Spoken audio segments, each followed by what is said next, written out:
নমস্কার, কেমন আছো সবাই? আমার চ্যানেলের নতুন আরও একটি ভিডিওতে তোমাদের সবাইকে স্বাগত জানাই। আজ হচ্ছে রবিবার। রবিবারের এখন ওই 6:45 নাগাদ বাজে। স্নান সেরে চলে এসেছি ওপরে, জামা কাপড়গুলো মিলে দেব। তার আগে পাখিদের খাবারগুলো দিয়ে দিলাম। ওরা যখন খুশি এসে ওদের খুশি মতো খেয়ে নেবে, কারণ আমি তো আজকে একটু তাড়াতাড়ি ওপরে এসেছি। আর একটু পরে আসি, ওই 6টা নাগাদ আসি। তো এত তাড়াতাড়ি স্নান সারা হয়ে গেছে, তার কারণ আজকে হচ্ছে ষষ্ঠী। তো এই ষষ্ঠীটার অনেকগুলোই নাম আছে, জামাই ষষ্ঠী, নতুন ষষ্ঠী, অরণ্য ষষ্ঠী, ছেলে ষষ্ঠী, মানে নতুন ছেলে হলে সেই ছেলে ষষ্ঠী। তো এবারও ষষ্ঠী আমি এখানেই আছি, এবারও যাইনি। তো পুজো দিতে যাব সকাল সকাল, সেই জন্য স্নান করে নিয়েছি। ফোন করা হয়েছিল যে 5:30টার মধ্যেই ঠাকুর মন্দিরে বসে যাবে, মানে পুরোহিত মন্দিরে বসে যাবে। তো সেই অনুসারেই আমাদের একটু সকাল সকাল উঠতে হয়েছে সবাইকেই। সবারই মোটামুটি স্নান সারা কমপ্লিট। আমার মায়ের, দিদির, ননদের সবারই স্নান সারা কমপ্লিট। সবাই রেডি হচ্ছে, আমি একেবারে রেডি হয়ে যেটুকু টুকটাক জামা কাপড় ছিল সবারই, সেগুলো নিয়ে মিলতে চলে এসেছি। কারণ আজকে তো ষষ্ঠী, শার্পে কোনো কিছু ভেজাবো না, সেই জন্য আর সেরকম জামা কাপড় কাচার আজকে কোনো বালাই নেই। মা ওদিকে স্নান সেরে পুজোর জোগাড় করছে, আমি বাসি কাজকর্ম টুকটাক যা ছিল রোজকার সেগুলো সেরে নিয়েছি, সেরে নিয়ে স্নান করে নিয়েছি।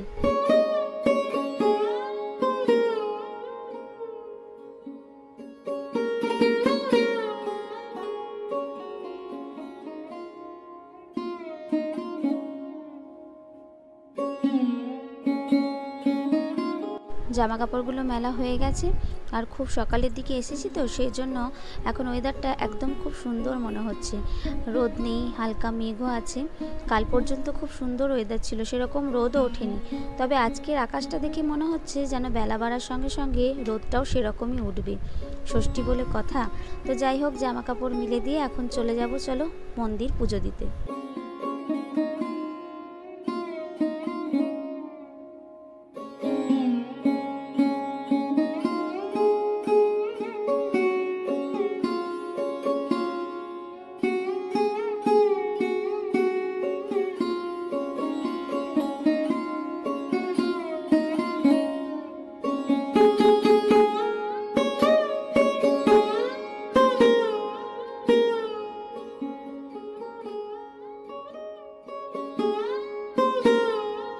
জামা কাপড় মিলে এসে তারপরে টুকটাক কিছু কাজ সেরে আস্তে আস্তে, মানে বাড়ি থেকে বেরোতে বেরোতে 7টা।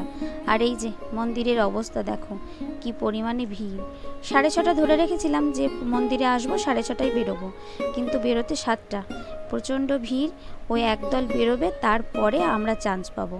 আর এদিকে দেখছি যে একজন মাসি জাম, খেজুর, বাঁশের পাতা এই সমস্ত নিয়ে বসেছে। চলো যাই, দাঁড়িয়ে থাকলে তো হবে না, একটু ফাঁক ফোকর দেখে ঢুকতেও হবে, কারণ জায়গাটা একটু ছোট তো, আর ঘুরছি মতো, সেই জন্য যেতেও ওদিকে অসুবিধা হচ্ছে। তো যারা প্রথমে পুজো দিয়েছেন তারা পুজোটা তুলে না নিলে আমরাও সেখানে আর পুজোর জিনিসগুলো রাখতেও পারবো না।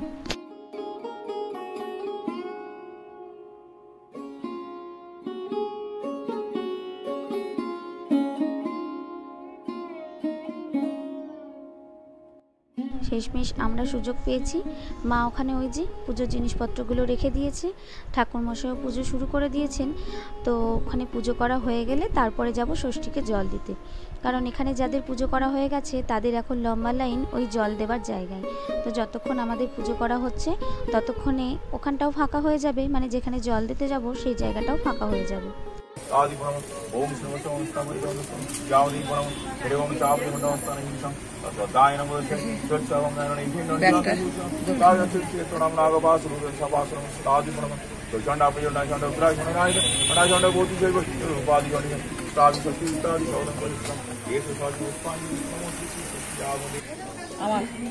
সঞ্জীব পাল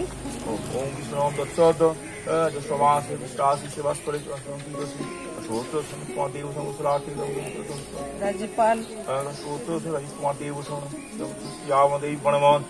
সুমিত পাল, সুদীপ্তা পাল, কাকুলি পাল।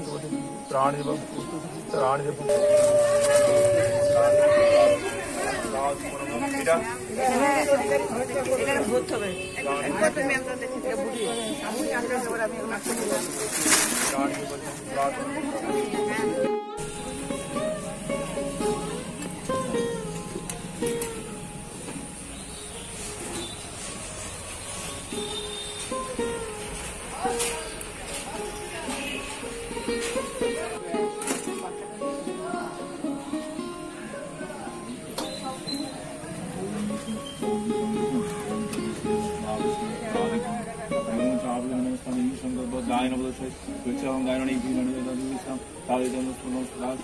আমাদের ষষ্ঠীতলায় পুজো করানো, ষষ্ঠীকে জল দেওয়া হয়ে গেছে। এবার এসছি একটু মায়ের মন্দিরে মাকে প্রণাম করব বলে। প্রণাম করে নিয়ে সোজা বাড়ি। ওখানে আবার পদ্ম ফুলও বিক্রি হচ্ছিল। এই যে আমাদের পদ্ম ফুলও নেওয়া হয়ে গেছে, দেখতে খুব সুন্দর লাগছিল, তাই তোমাদের সঙ্গে একটু শেয়ার করে দিলাম। আর ওই যে জাম, খেজুর, সমস্ত বাঁশপাতা সমস্ত কিছু নিয়ে বসেছে বিক্রি করার জন্য। তো বাড়ি এসে যাই হোক, এবার সবাইকে ফোঁটা দেওয়া, মানে দড়ি বাঁধা, এগুলো সব পর্বগুলো চলবে, বাটো দেওয়া, সেই সমস্ত কিছু চলবে। তো সেগুলোই তোমাদের সঙ্গে শেয়ার করছি। আর ওদিকে মায়ের বাড়ি এসে ঘরের পুজোও করা হয়ে গেছে। তার কারণ আমরা তো একদম সকাল সকাল স্নান সেরে চলে গেছিলাম, ঘরের পুজো করা হয়নি। তো ওখান থেকে এসে তাড়াতাড়ি হয়েও গেছিলো, তো ওখান থেকে এসে মায়ের বাড়ির পুজোও করা হয়ে গেছে।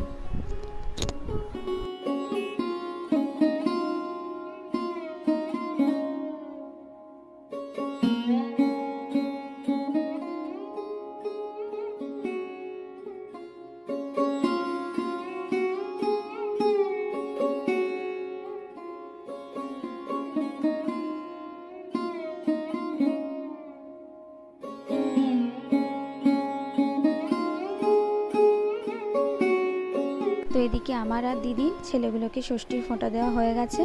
এখন এই যে দিদি দিয়ে দিচ্ছে ওদেরকে ষষ্ঠীর ফোঁটা, তবে মা এখনও দেয়নি ওদেরকে, তার কারণ দাদা আসেনি। দাদা তো বড়, তো আগে বড় ছেলেকে দিয়ে তারপরে আমাদের সবাইকে দেবে।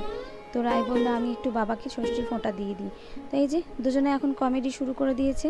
এই দুজনে বাড়িতে যদি থাকে একসঙ্গে, বাড়িটাকে একদম মাথায় করে রাখে, পুরো বাড়ি একদম জমজমাট। তো মায়ের তো এদিকে পুজো হলো এইমাত্র, ভোগ প্রসাদও এখন তোলা হয়নি। তো তোমাদের চলে এলাম একটু ভোগ প্রসাদ দর্শন করাতে। আর যে পদ্ম ফুলগুলো মন্দির থেকে কিনে এনেছিলাম, ওগুলো তো মা সাজিয়ে দিয়েছে ঠাকুরের আসনে। ঠাকুরের আসনটা একদম জমজমাট হয়ে আছে, কি সুন্দর লাগছে তাই না? তোমরাও কিন্তু কমেন্ট করে জানিও যে আজকে ঠাকুরের সাজসজ্জাটা কেমন হয়েছে।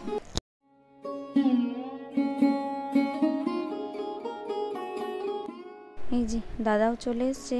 তো মা এখন ফোঁটা দেওয়া শুরু করেছে, একে একে সবাইকে এখন ফোঁটা দেবে। দাদাকে, তারপরে দিদি, রায়ের বাবা সবাইকে এক এক করে ফোঁটা দেবে। আর ওই যে মা ষষ্ঠীর বাটো, তারপরে মা ষষ্ঠীর যে দড়ি আছে সেই দড়িগুলোও বেঁধে দেবে একে একে।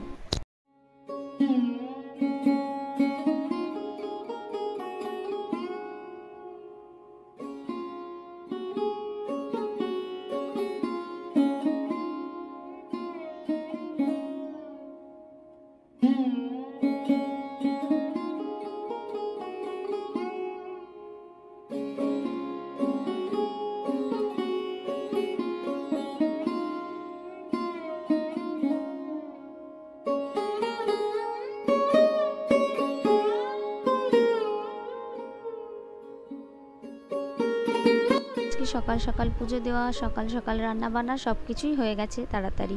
তো তোমাদের সঙ্গে আজকে এখন আমরা বসেছি কিন্তু দুপুরের খাবার খেতে। আজকে হয়েছিল টিফিনে পরোটা, আর লাঞ্চে হয়েছে লুচি, কিন্তু সবই কিন্তু আলু দিয়ে। আর ভাত খাবার মোটে একজনই ছিল, রায়ের বাবা, তো ও আজকে আমাদের সঙ্গে লুচি খেয়ে নিয়েছে। তো এখন আমি যেহেতু টিফিনে খাইনি কিছু, তো সেই জন্য আমি এখন পরোটা নিয়ে বসলাম। লুচিটা না হয় রাতেই খাওয়া যাবে, তো একটু তো ভিজে খেতে হয়, মানে একবার ভিজে খাওয়া যায়, মুড়ি বা চিড়ে যাই হোক একবার খাওয়া যাবে আজকে।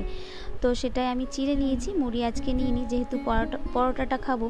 আর চিড়েটা দেখো মাখছি আমি, দেখেই কাদের কাদের লোভ লাগছে আমাকে কিন্তু কমেন্টে জানিও।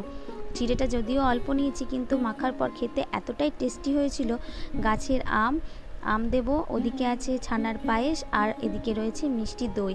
আমি কিন্তু এক ফোঁটা চিনি বা গুড় কিছুই নিইনি, যতটুকু মিষ্টি হয়েছিল এই আম, মিষ্টি দই আর ছানার পায়েস, ওই তিনটেতে মিলে। তো এটা এখন মাখবো, মেখে এটা খাবো। আর এটা খেতে বসে আর উঠতে পাবো না, কারণ তাহলেই তো দুবার ভিজে খাওয়া হয়ে যাবে, সেই জন্য। আর ওদিকে নিয়ে নিয়েছি দেখো পরোটা আর ছোলা, মানে কাবলি ছোলার ঘুগনি পণ্ডিত দিয়ে। তো এই হয়েছিল আজকে আমাদের মানে ষষ্ঠীর মেনু। আর হয়েছিল তোমাদের সিমইয়ের পায়েস, আর ছিল মিষ্টি। তো ওই সমস্ত আমি কিছু নিইনি, কারণ এই যে চিড়ে মাখাটা খাবো, এটাই এত সুন্দর মাখা হয়েছিল যেন মনে হচ্ছে না অমৃত। তো চলো সবাই মিলে একসঙ্গে খাওয়া দাওয়া তো শুরু করেছি। খাওয়া দাওয়া হয়ে একটু করে নিয়ে তারপরে একটু রেস্ট করব। ভিডিওটাও তাহলে আজকে এখানেই শেষ করছি। ভিডিও ভালো লাগলে অবশ্যই একটা লাইক কমেন্ট শেয়ার করতে ভুলো না। তোমরা যারা আমার চ্যানেলে নতুন তারা প্লিজ চ্যানেলটিকে সাবস্ক্রাইব করে পাশে থেকো, আর যারা সাবস্ক্রাইব করেছো তাদেরকে অনেক ধন্যবাদ। তোমাদের সঙ্গে দেখা হবে নতুন আরও একটি ভিডিওতে। তোমরা ততক্ষণ ভালো থেকো, সুস্থ থেকো, সাবধানে থেকো। Love you all and tata.